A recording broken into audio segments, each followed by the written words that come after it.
स्वागत है आप सबका आज के वीडियो में। आज हम कक्षा 7 के गणित की प्रश्नावली 2.2 के प्रश्नों को हल करेंगे। प्रश्नावली 2.2 में भिन्नों की गुणा से संबंधित प्रश्न है। भिन्नों की गुणा करने का नियम यह है, जब हम दो भिन्नों की गुणा करते हैं तो उनके अंश की अंश में और हर को हर से गुणा कर देते हैं। जैसे यदि हमारे पास दो भिन्न हैं a/b गुणा c/d, तो इनका गुणनफल क्या आएगा? अंश को अंश से गुणा करेंगे तो हो जाएगा a गुणा c, और बटे हर को हर से गुणा कर देंगे तो b गुणा d आएगा हर में हमारा। एग्जाम्पल और ले लेते हैं। सपोज ये है 1/2 गुणा 3/5।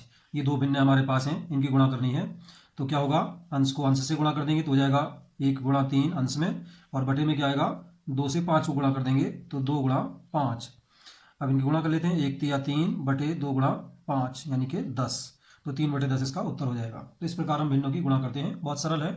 भिन्नों के जोड़ना और घटाने से ज़्यादा सरल होता है भिन्नों का गुणा करना और भाग करना, क्योंकि इनमें हमको हरों का लॉसा नहीं लेना पड़ता है, जबकि भिन्नों को जोड़ने और घटाने में भिन्नों के हरों का लॉसा निकालना पड़ता है, भिन्नों के हरों को समान करना पड़ता है।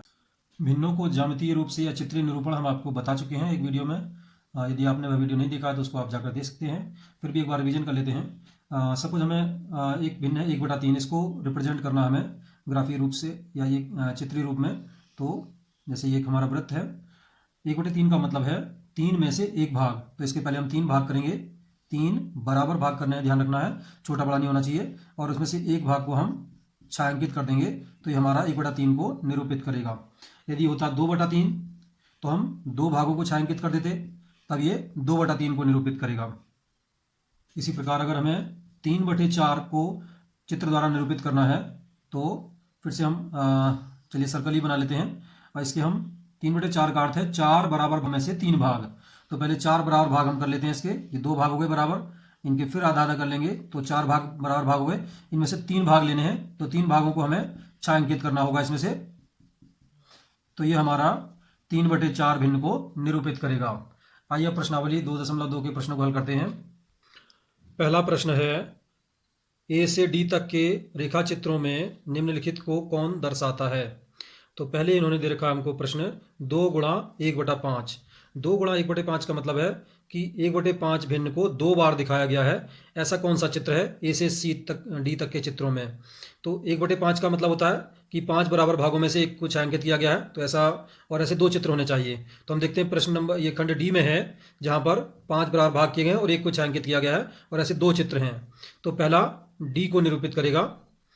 दूसरा है 2 गुणा 1/2। 1/2 का अर्थ है कि 2 बराबर भागों में से एक भाग छायांकित किया गया है, और ऐसे 2 चित्र होंगे। तो यहाँ पर खंड बी में हम देखते हैं ये 2 बराबर भाग किए गए हैं और उसमें एक को छायांकित किया गया है, और ऐसे 2 चित्र हैं।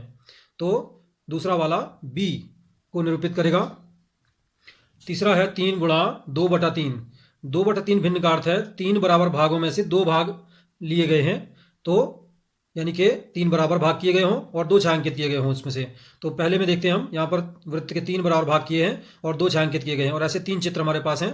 तो ये तीसरा वाला खंड ए से मैच करेगा। और चौथा वाला है 3 गुणा 1/4। तो 1/4 भिन्न का अर्थ है कि 4 बराबर भागों में से एक भाग को लिया गया है, यानी कि 4 बराबर भाग किए हों और एक छायांकित भाग हो। तो खंड सी में देखते हैं हम 4 बराबर भाग किए गए इसके वर्ग के, और एक भाग छायांकित है, और ऐसे 3 चित्र इसमें है। तो 3 गुणा 1/4 सी से मैच करेगा। अब प्रश्न नंबर 2 भी इसी तरीके से है। ए से सी तक कुछ चित्र दिए हुए हैं, बताइए उनमें से कौन निम्नलिखित को दर्शाता है? पहला है 3 गुणा 1/5 बराबर 3/5। तो 3 गुणा 1/5 का अर्थ है कि 1/5 भिन्न के 3 चित्र होंगे। तो 1/5 यानी कि 5 बराबर भागों में से एक भाग। तो हम देखते हैं इसमें खंड सी में 1 2 3 4 5 भाग किए हैं और एक को छायांकित किया गया। तो 1/5 को निरूपित करता है, और ऐसे 3 चित्र हैं, और इनको मिला करके क्या बनता है? 3/5। तो ये बराबर ये 3/5 को निरूपित करती है, क्योंकि यहाँ पर 5 में से 3 भागों को छायांकित किया गया है। तो पहला वाला सी से मैच करेगा। दूसरा है 2 गुणा 1/3 बराबर 2/3। तो यहाँ 1/3 भिन्न 2 बार होनी चाहिए। 1/3 का अर्थ है कि 3 में से एक भाग छायांकित किया गया है। तो हम देखते हैं खंड ए में वृत्त में 3 बराबर भाग किए गए, एक छायांकित किया गया, और ऐसे 2 चित्र हैं, और बराबर जो भिन्न है ये 2/3 को निरूपित करता है, अर्थात 3 भागों में से 2 भाग लिए गए हैं। तो दूसरा वाला खंड ए से मैच करेगा। और तीसरा वाला है 3 गुणा 3/4, यानी 3/4 भिन्न को 3 बार लिखा गया है। तो 3/4 का अर्थ है कि 4 बराबर भागों में से 3 भाग कलर किए गए हैं। तो यहाँ पर हम देखते हैं खंड बी में इस त्रिभुज के 4 बराबर भाग किए हैं और 3 को छायांकित किया गया है और ऐसे 3 चित्र हैं और बराबर क्या है 2 सही 1/4, यानी कि 2 पूरे भाग हैं, यानी 2 पूरे छायांकित हैं और एक जो है 1/4 यानी 4 में से 1 को छायांकित किया गया है। तो यहाँ पर देखते हैं 2 त्रिभुज पूरे छायांकित हैं और तीसरे त्रिभुज में 4 बराबर भागों में से 1 छायांकित किया गया है। तो तीसरा वाला खंड बी को निरूपित करेगा।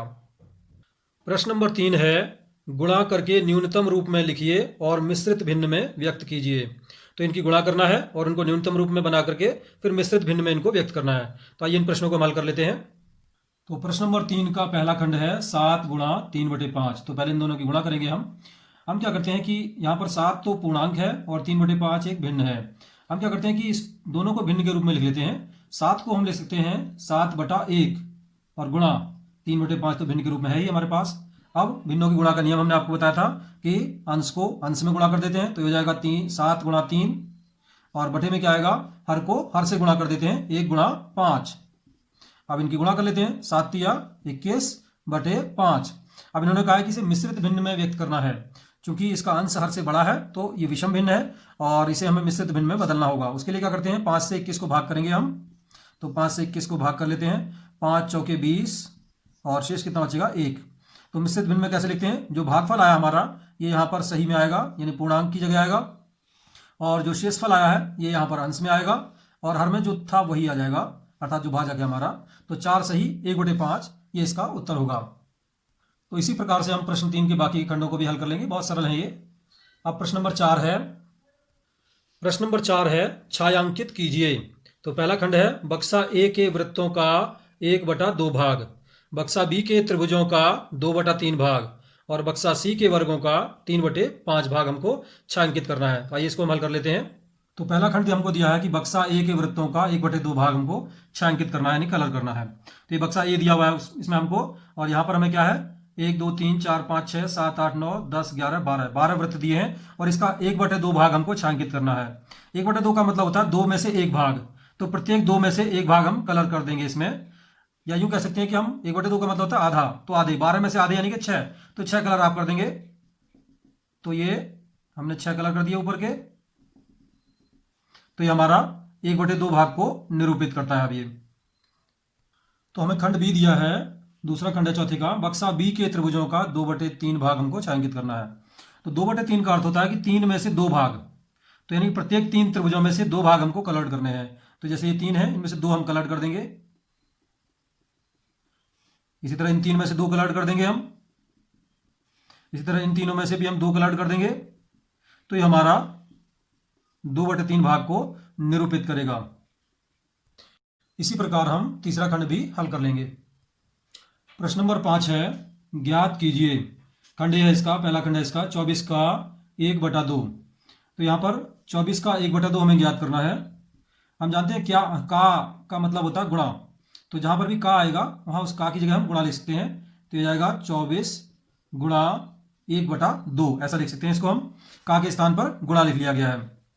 अब इससे पहले हमने आपको ये भी बताया था कि ये पूर्णांक को आप भिन्न के रूप में अगर लिखना चाहते हैं तो क्या करेंगे, इसके बटे में 1 लिख लेंगे। अब ये दोनों भिन्न हो गई हैं, अब इनकी गुणा करनी है। तो बहुत सरल है, अंश को अंश में और हर से हर को गुणा कर देते हैं। तो ऊपर हो जाएगा 24 गुणा 1 और नीचे हो जाएगा 1 गुणा 2। अब इसको सरल कर लेते हैं। ऊपर नीचे अगर कोई समान गुणनखंड हो तो वो कैंसिल हो जाते हैं। जैसे 2 से ये दोनों कैंसिल हो जाएंगे, 2 एकम 2 और 2 से 24 को भाग करेंगे तो 12 बार। क्या बचेगा, 12 से 1 में गुणा करके 12 ही आएगा और नीचे 1 गुणा 1 गुणा करके 1 आएगा, तो ये जाएगा 12/1 और 1 से 12 को हम भाग करेंगे तो 12 ही आएगा हमारा। तो 12 इसका उत्तर हो जाएगा। अब खंड बी का पहला खंड है 18 का 2/3। तो इसको भी ऐसे हल करेंगे जैसे ऊपर किया था हमने। 18 को हम लिख लेंगे 18/1, का की जगह हम लिख लेंगे गुणा और 2/3 ऐसे उतार लेते हैं। अब क्या करेंगे, दोनों भिन्नों की हमको गुणा करनी है, तो अंश से अंश को और हर से हर को गुणा कर लेते हैं। ये हो जाएगा 18 गुणा 2 ऊपर और नीचे हर में हो जाएगा 1 गुणा 3। अब हम देखते हैं ऊपर नीचे अगर कोई कैंसिल हो जाता है समान संख्या से तो कैंसिल कर लेते हैं। 18 और 3 ये दोनों 3 से कट जाएंगे, 3 एकम 3 और 3 छक्का 18। ऊपर क्या बचेगा, 6 गुणा 2 तो 6 दूनी 12 बटे नीचे क्या हो जाएगा 1 गुणा 1 यानी कि 1। अब 1 से 12 को भाग कर लेते हैं तो 12 ही प्राप्त होगा। तो इसका उत्तर भी हमारा 12 आ जाएगा। इसी प्रकार प्रश्न 5 के बाकी खंड हम हल कर लेंगे। प्रश्न नंबर 6 है, गुणा कीजिए और मिश्रित भिन्न के रूप में व्यक्त कीजिए। तो हमें इनकी गुणा करनी है, दोनों भिन्नों की, और फिर इनको मिश्रित भिन्न के रूप में व्यक्त करना है। तो आइए इनको हल कर लेते हैं। यहाँ पर 3 से गुणा करना है, 5 सही 1/5 में। तो 3 यहाँ पूर्णांक के रूप में है, तो इसको हम अगर भिन्न के रूप में लिखना चाहते हैं तो क्या लिखेंगे, 3/1 गुणा। अब ये मिश्रित भिन्न के रूप में लिखा है। ध्यान दीजिए, गुणा करने से पहले मिश्रित भिन्न को हमें विषम भिन्न में बदलना आवश्यक होता है।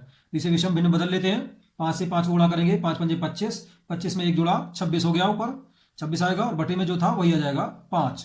अब ये दो भिन्न हो गई हमारे पास, इनकी गुणा करनी है। तो कैसे गुणा करते हैं, अंश को अंश से गुणा कर देते हैं और हर को हर से गुणा कर देते हैं। तो ऊपर हो जाएगा 3 गुणा 26 और नीचे आएगा 1 गुणा 5। अब 26 से 3 को गुणा कर लेते हैं। 3 छंग 18 की 8, हासिल 1, 3 दूनी 6 और 1 7, 78 हो गया। और बटे में 1 पंजे 5।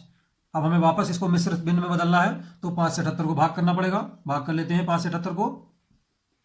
5 एकम 5, 7 में से 5 घटाया बचा 2, 8 उतार 28 हो गया। फिर 5 पंजे 25, 28 में से 25 घटाया 3 बचेगा। तो भागफल हमारा आया 15। तो भागफल को हम लिखेंगे पूर्णांक की जगह, तो जाएगा 15 सही। और जो हमारा शेषफल आया है ये अंश के स्थान पर आएगा और हर में जो था वही आ जाएगा। तो ये हो जाएगा 15 सही 3/5। ये हमारा उत्तर होगा। एक और खंड हल कर लेते हैं इसमें से। खंड ई है 3 सही 1/4 गुणा 6। तो ये भी ऊपर की भांति हल करेंगे इसको हम। 3 सही 1/4 ये मिश्रित भिन्न में है, तो इसे पहले विषम भिन्न में बदल लेते हैं हम। तो क्या होगा, 4 तिया 12, 12 में 1 जोड़ा 13 और बटे में जो था वही आ जाएगा, अर्थात 4। गुणा का चिन्ह ऐसे आ जाएगा। और 6 को हम भिन्न के रूप में क्या लिखेंगे, 6/1। अब इन दोनों भिन्नों की गुणा करनी है, तो अंश को अंश में और हर को हर में गुणा कर लेंगे। तो ऊपर हो जाएगा 13 गुणा 6 और बटे में क्या आएगा, 4 गुणा 1। अब हम देख लेते हैं ऊपर नीचे अगर कोई गुणनखंड कटने वाला है समान संख्या से तो उसको काट लेते हैं। जैसे यहाँ पर 4 और 6 ये दोनों 2 से कट जाएंगे, तो 2 से काट लेते हैं। 2 दूनी 4, 2 से 6 को काटा, 2 तिया 6। अब ऊपर क्या बचेगा, 13 गुणा 3। तो 13 की 3 में गुणा कर लेते हैं। 13 तिया 39 बटे नीचे क्या आएगा, 2 गुणा 1, तो 2 एकम 2। अब इसको वापस हमें मिश्रित भिन्न बदलना है, तो 2 से 39 को भाग कर लेते हैं। 2 से 3 भाग किया, 2 एकम 2, शेष बचा 1, 9 तारा 19 हो गया। 2 नम्मा 18, शेष कितना बचेगा 1, तो शेष ऊपर आएगा और बटे में जो था वही आ जाएगा। तो हो गया 19 सही 1/2। आप चाहें तो रफ में अलग से भाग करके देख सकते हैं। भागफल हमारा 19 आएगा, शेषफल 1 आएगा और बटे में जो था वही आ जाता है। तो ये हमारा उत्तर हो गया। इसी प्रकार से हम प्रश्न नंबर 6 के बाकी के खंड भी हल कर लेंगे। अब प्रश्न नंबर 7 है। तो प्रश्न नंबर 7 है, ज्ञात कीजिए। पहला खंड है 2 सही 3/4 का 1/2। तो इस तरह का प्रश्न हम प्रश्न नंबर 5 में भी कर चुके हैं। उसमें फर्क ये था कि यहाँ भिन्न के स्थान पर पूर्ण संख्या थी, उससे कोई फर्क नहीं पड़ता है। ये हमारी विषम भिन्न है, तो पहले इसको हम ये मिश्रित भिन्न के रूप में है, तो इसे पहले हम विषम भिन्न के रूप में बदल लेते हैं। तो कैसे बदलते हैं, 4 से यहाँ 2 को गुणा करेंगे, 4 दूनी 8, 8 में 3 जोड़ेंगे तो हो गया 11 और बटे में जो था वही आ जाएगा 4। का के स्थान पर क्या लिखते हैं हम, गुणा, और 1/2 ये भिन्न के रूप में है, तो ऐसे आ जाएगा। अब क्या करेंगे, अंश से अंश को और हर से हर को गुणा कर लेते हैं। तो 11 से 1 में गुणा कर लेते हैं, 11 गुणा 1 और नीचे हो जाएगा 4 गुणा 2। अब इनकी गुणा कर लेते हैं, 11 एकम 11 बटे 4 दूनी 8। अब यहाँ पर हम देखते हैं अंश हर से बड़ा है, तो हम इसे मिश्रित भिन्न के रूप में बदल लेते हैं। 8 से 11 को भाग करते हैं। 8 से 11 में भाग करेंगे, 8 एकम 8, 11 में से 8 घटाया तो बचा 3। तो हमारा भागफल कितना आया, 1। तो पूर्णांक के स्थान पर आएगा 1 और अंश कितना आएगा, जो इसका शेषफल हमारा बचा है यानी कि 3 और बटे में जो था वही आ जाएगा। तो हो गया 1 सही 3/8। इसी प्रकार से प्रश्न नंबर 7 के बाकी खंड भी हम हल कर लेंगे। अब प्रश्न नंबर 8 है, विद्या और प्रताप पिकनिक पर गए। उनकी मां ने उन्हें 5 लीटर पानी वाली एक बोतल दी। विद्या ने कुल पानी का 2/5 उपयोग किया, शेष पानी प्रताप ने पिया। तो बताइए विद्या ने कितना पानी पिया और पानी की कुल मात्रा का कितना भिन्न प्रताप ने पिया। तो आइए इस प्रश्न को हम हल करते हैं। तो प्रश्न नंबर 8 में हमें दिया है कुल पानी कितना है 5 लीटर और विद्या ने कितना पिया है, कुल पानी का 2/5, अर्थात कुल पानी कितना है 5 लीटर, तो 5 का 2/5। इसको हम सरल कर लेते हैं। 5 को हम लिख लेंगे 5/1, का के स्थान पर गुणा, और ये 2/5 इस तरह से आ जाएगा। अब अंश को अंश में और हर को हर में गुणा कर लेते हैं। तो 5 गुणा 2 हो जाएगा ऊपर और नीचे आ जाएगा 1 गुणा 5। ऊपर नीचे 5 से 5 कट जाएगा तो क्या बचेगा 2 और बटे में 1, 1 से 2 को भाग करेंगे 2 आ जाएगा। तो हो गया 2 लीटर। तो विद्या ने 2 लीटर पानी पी लिया है और कुल पानी हमारे पास था 5 लीटर। तो शेष पानी कितना बचेगा? 5 में से 2 कम हो गया अर्थात 3 लीटर। तो 3 लीटर पानी शेष बचा है और ये शेष पानी किसने पिया है? प्रताप ने पिया है। तो अतः प्रताप ने पानी कितना पिया? 3 लीटर। अब इन्होंने खंड 2 में पूछा है कि पानी की कुल मात्रा का कितना भिन्न प्रताप ने पिया है। तो प्रताप ने कितना पिया है? 5 लीटर में से 3 लीटर। तो 5 में से 3, इसको हम भिन्न के रूप में कैसे लिखेंगे? 3/5। तो प्रताप द्वारा पिए गए पानी की भिन्न होगी 3/5 और विद्या की 2/5। और इसे अगर पूर्ण अंकों में निकालेंगे तो विद्या ने 5 लीटर में से 2 लीटर पिया है और प्रताप ने 5 लीटर में से 3 लीटर पानी पिया है। इस प्रकार प्रश्नावली 2.2 पूर्ण होती है। छूटे हुए प्रश्नों को आप स्वयं हल कर लेंगे।